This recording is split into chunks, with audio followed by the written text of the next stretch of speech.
Welcome to Here's My Thing. I'm your host, Frankie Salazar, and today we have a good one for you. Because today we're just going to be covering pop culture.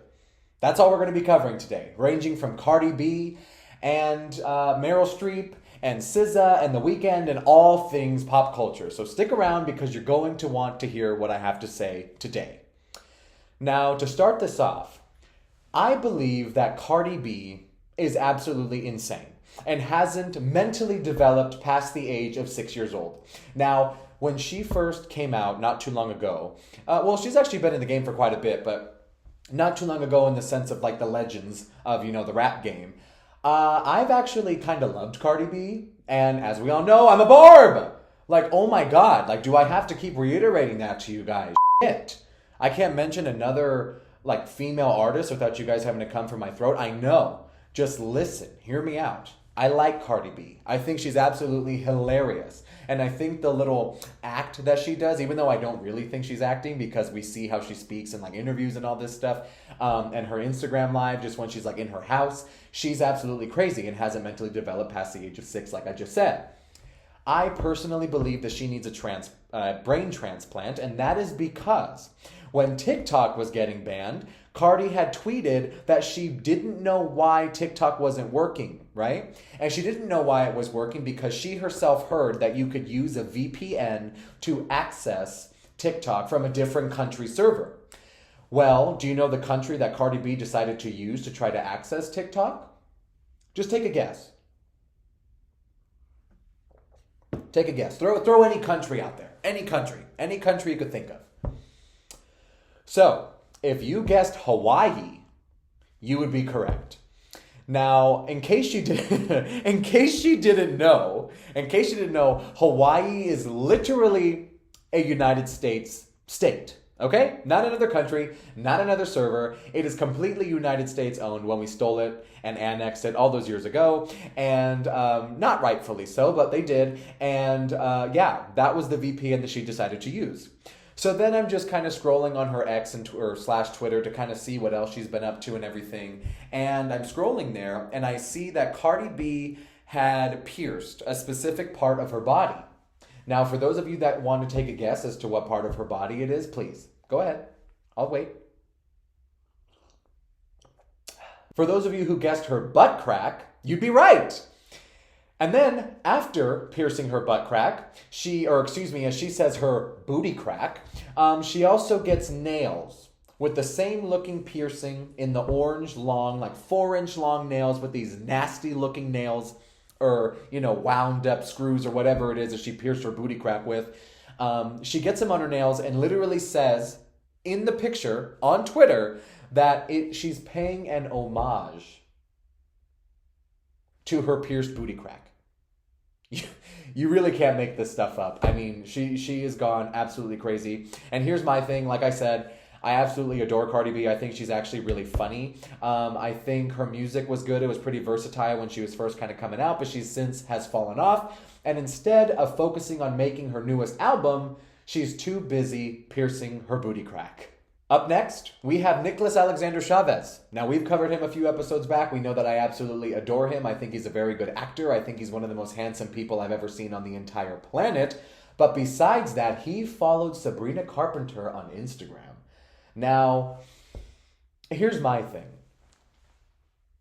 When is the OnlyFans going to drop? Because I will literally sell every organ that I don't need. Like, you know how you could like get away with like half a liver, 1 kidney, 1 eyeball, you don't really need your tongue. Like, I guess if you want to like talk and stuff, but it's not really necessary. Like, I'm going to sell every single body part that's not necessary on me if I can, including my tits, just to see and buy this OnlyFans. I would request special videos and all that stuff, but that's just what I want to know. Now, is he Sabrina Carpenter's type? That's kind of up for debate because every single person she's been with has kind of been like, now listen, I could say this word because I'm in the community, twinks. Like they've all been straight, but from Joshua Bassett to Barry Keoghan, who are both mediocre entertainers, just for the record. Love them. Like, I love what they do. Like, Saltburn was incredible, and Joshua Bassett, I love his song, He Said, She Said, She Said, or whatever it's called.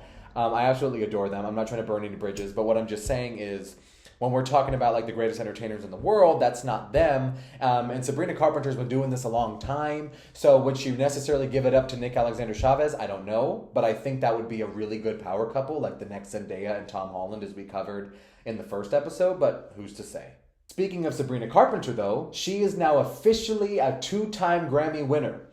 She won Best Pop Solo for none other than, you guessed it, Espresso. And for those of you who don't know me, I am literally the reason why she won that Grammy for Espresso, because I was literally, I hope my Spotify Wrapped is still up so I could show this proof on the video here, but I was literally in the like top 0.000014% of listeners, having listened to it over 400 times in just a 6-month period, starting in the summertime. That was literally my song. If I could inject it into my brain, if I could surgically get headphones put into my skull, just playing that song 24/7, I would. It was like crack, okay? I'm not even exaggerating. She even thanked me when she won the Oscar. If you don't believe me, you can go ahead and look it up online. I'm not going to put it up on screen. But yeah, she like thanked me. She's like, Frankie, I'd like to thank you for giving me this Grammy. But in all seriousness, she won 2 Grammys. Speaking of the Grammys, though, SZA also won for Best, what is it? Let's see here. Let me look at my screen here. Usually I cut this stuff out, but I'm going to leave it for comedic purposes. She won this season for Saturn, winning in the Best Song of R&B. In the R&B category, SZA won. Now, my girl SZA, listen. SZA, I don't want to say she's underrated, but I definitely don't want to say she's overhyped or even properly rated, because that bitch can do no wrong. Like, let me tell you, if SZA was like, Frankie, I need somewhere to, no, scratch that. If SZA was like, Frankie, if she came to me and said, Frankie, like, in the movies, like when there's like a puddle and then like the gentleman takes his coat off and lays it down on the puddle, I would literally just put my neck there. I would literally put my neck on that puddle and let her stab me with her stiletto on my throat just to let the bitch cross over the puddle, because she is that bad. It's not even funny. And she came out with a movie recently called No Good Days or No Bad Days or whatever the hell it is with Keke Palmer. I haven't seen it yet, but I have seen the previews, and that looks absolutely hilarious, and I'm going to see it, and I'm going to freak out, and I'm going to buy an entire row, even though it's just me that's going to see it, just because I want to support her and everything she does, because I adore SZA. And if you don't, get out. Like, nobody invited you here. If you're not a Barb, if you don't like SZA, if you don't like Sabrina Carpenter, if you don't like Nicholas Alexander Chavez, if you don't like Frank Sinatra, if you don't like me, well, if you don't like me, still stay, because like I need the views. But if you don't like those other people, you can leave. Speaking of the Grammy winners and everything, Kanye West and his wife Bianca were at the Grammys. Now, just to paint you a picture, Kanye West has, over the past couple of years, gone off the deep end. Now, when I say gone off the deep end, I mean literally gone off the deep end. Like, he has gone crazy. But I can't really blame him. When you lose your mother and you're going on these tours and you're completely highly medicated and the Hollywood machine is coming for you and all eyes are on you, it's probably, you're going to crack under the pressure eventually. So I do feel bad for him. But people are alleging that Bianca is out of control of her own life because they show up to the Grammys. She's in this big, luxurious fur coat that was probably $80,000, if not more.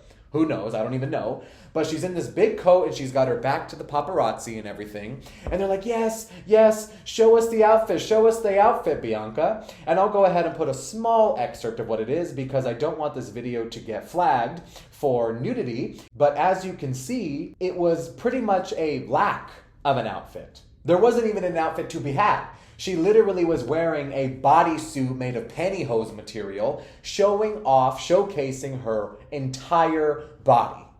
From her vagina, completely bare, to her tits, to her ass. And all I have to say is if Cardi B wore that, maybe we would have seen her pierced booty crack. But Bianca's is not. It's actually very smooth. Like, if anyone's going to dress like that, maybe a woman like that has a body like Bianca should be doing it because it wasn't half bad. But there is a place and time, Kanye West, and Bianca doesn't really look happy. It kind of looks like she may have been forced to do it, if you know what I mean. So She doesn't look like she wants to be there. And speaking of not being there, they weren't even invited. And after that stunt, got escorted out. So, yeah, that's all I have to say about that. Okay, so I made that face because I'm debating on if I want, when I was writing the script for this show today, I was debating on if I wanted to touch on this because I think I want to give it its own video. So I'm just going to kind of tell you what I want to speak about. For those of you who missed it, January 31st at midnight, The Weeknd dropped his 6th studio album. And I have a lot of thoughts about that. Now, for those of you who don't know me, I'm not a OG Weeknd stan. I got into his music right around when he released Starboy. And in my opinion, Starboy and Dawn FM are his two best, like they are neck and neck as far as versatile ability and just, you know, his willingness to experiment with certain music. And I really believe that Starboy is what kind of put him on the map. But those in my opinion are his greatest albums. This one, if you can guess from what I just said about the other two, might not have been. So actually, what I'm going to do is I'm going to leave that there. I'm going to leave that at that, and we're going to do a whole other episode covering The Weeknd's new album, Hurry Up Tomorrow, and we're going to go through each and every song individually, and I'm going to tell you guys my thoughts. But just to give you a little brief history, like I said, I saw The Weeknd not too long ago, a couple years back, maybe going on just a little over a year, in concert here in town when he was doing the Dawn FM World Tour, and it absolutely blew my mind. Like when I listened to the song Don't Break My Heart, which is probably the least listened to song, least popular song on that entire album, people don't believe me when I say I literally saw my soul leave my body. I'm not even exaggerating. Like I'm not even trying to be funny for the video. Like guys, when The Weeknd drops new music, like I said, since Starboy, I try not to get into the hype with it on social media and everything. What I like to do is I like to wait till sunset. And I like to get in the car, and I like to just drive the freeways of Vegas. Just me, the wind, The Weeknd, the music, all that. It's a complete vibe. If you haven't listened to The Weeknd's music like that, please do. I'm telling you, it is life-changing. Or, if you don't drive or don't have a car or don't want to do that, you could also do what I did when Dawn FM came out, and you could just lay on your back like a vampire like this, with your noise-canceling headphones on, and just listen to the tracks as they play. Just go, don't skip, don't think about nothing, whatever. The second, from the first beat, the first drop of Don't Break My Heart, I literally was sitting there like this, and I died. I died. Like, literally passed away. Went to, I was going to say heaven, but we all know I'm going to hell. My soul left my body. Literally came out of my chest.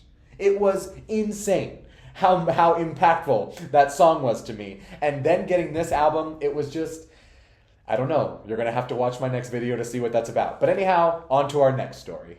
Now, this next story is absolutely crazy. And when I read the headline, I thought that it was more of like a publicity stunt because somebody this famous should not have had this many issues. Now, as you know, before we cover who the person is and what actually happened, we've been covering the California wildfires here on the show over the past couple of videos. And none other than the Meryl Streep was affected by the fires.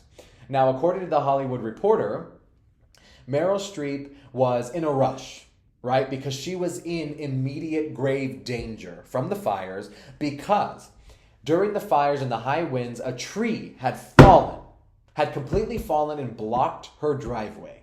So, like any sensible person, she runs to her neighbor's house, gets bolt cutters, cuts her car, probably like the size of a Rolls Royce, probably cuts a Rolls Royce size hole in the side of her neighbor's yard and drives her car through the fence, out the neighbor's yard, out the driveway, out onto the street, and escaped the fires in an adrenaline rushing escape. Now, here's my thing. That, if it's not being dramatized for, press, is probably really scary. Like imagine, you're told you get an emergency evacuation, you're just chilling in your house, you have these high-speed winds, the air is filled with smoke, it literally looks like the end of the world. And you're sitting there, you're Meryl Streep, you're worth $250 million, you're rich, you're famous, nothing could go wrong, and then boom! All of a sudden a tree falls in your driveway and you are now blocked in your house, about to be, engulfed by flames. And you bravely get get thinking. You're like, okay, I'm Meryl Streep. I'm 85,000 years old. I'm going to run to my neighbor's house and I'm going to bravely open up the wire fence that separates our houses with bolt cutters. Now, I don't know how heavy these bolt cutters are. I don't know how strong she is. I don't know how thick the fence is. I'm imagining if she's Meryl Streep, you have a multi-million-dollar home, and typically those do not just have chicken wire fences separating the two houses. You have complete beautiful brick walls, or if not, complete titanium separating the two houses. But I digress. She cut a humongous hole out of it and drives her car out to escape the fires in the nick of time. And good for her. Good for her. Meryl Streep could absolutely do no wrong. She could literally shoot somebody in the middle of the street and I would still support her. I'd be like, no, she's acting. She's just being a little bit of a method actor right now. She's fine. Don't worry about it. That's fine. Okay. For our last story. By a show of virtual hands, who here, when they're under the influence of cocaine, loves jazz music? Just me? Okay. Well, even though I've personally never done cocaine in my life and I have heart problems, as we just diagnosed, we're going to cover that in a few episodes because I almost went into a cardiac arrest. I digress. The first question they ask you when you get to the hospital when you have heart issues is, have you done cocaine tonight? And I said no. I said I had a weed edible and they laughed in my face and sent me home. But regardless, do you know who prefers jazz when they're high on cocaine? Mice. According to a recent study, researchers found that mice love jazz when they're high on cocaine. And when they're sober, they just prefer silence. They're like, oh, I'm a little mouse. I'm just going to go around and eat cheese and burrow in the walls and do all this weird shit because I'm a mouse and I can do whatever I want until a cat comes and eats me. I'm going to just sit there and I'm going to, just embrace the silence. Because, the world is so crazy. It's so volatile between politics and music and fires and all the bad shit. Me, I'm a mouse. I'm just going to enjoy the silence until I do a line of cocaine. And then I'm going to put on jazz music. Because who doesn't love jazz music when they're on coke? Now, here's my thing. I find that to be absolutely funny because why are we studying mice? You know what I'm saying? Like, why are we studying if mice and giving them drugs like cocaine? What if their little hearts can't handle it? That's all I'm thinking. And this brings me to another research study that we did because, as we all know, we love our American government. We love it. We love them. We give them 60% of all of our money every time we get paid. We love them. We love doing it. But, the United States government has a tendency to blow our hard-earned tax dollars on dumb shit. For instance, our own United States government spent $365,000 of your hard-earned dollars to see if the Japanese quail was more sexually active and promiscuous while on cocaine. Okay? So the mice that were given cocaine to see if they prefer jazz, that was just an independent study. They had their fundraising for that, whatever. It wasn't a government thing. Our government literally paid hundreds of thousands of dollars to see if the Japanese quail would become sexually active while on cocaine. Now, what I'm trying to figure out is when the United States government is going to give me hundreds of thousands of dollars to see, when I'm going to be sexually active because it's pretty rough out here. I'm sorry. That joke was stupid. That I'm not sexually active, But that's what I wanted. Exactly. That's exactly why the United States government should be giving me the hundreds of thousands of dollars because I'll tell you what, for a couple $100,000, I'm sure some of these people would be willing to come to the flip side. They call them trades in our community, if you know what I'm saying. But anyhow, that's going to go ahead and wrap it up. I am so sorry for this wacky video. It probably seems like I'm on cocaine. I'm just really tired and these heart meds are like kind of with my brain. So I digress. But just stick with me. The stories are going to get better from here. As you know, they always do. They always do. As always, stay tuned because I'm in the works of a brand new interview-style podcast entitled The Salazar Social. So for those of you who would like to stay tuned and see me interview my mother for 1 hour, it goes absolutely crazy because we cover when my mother was literally kidnapped and held at knife point, potentially gunpoint, from her brazen, coked out boyfriend. So stay tuned with that. And as always, this has been Here's My Thing, starring Frankie Salazar, and I will see you in the next one.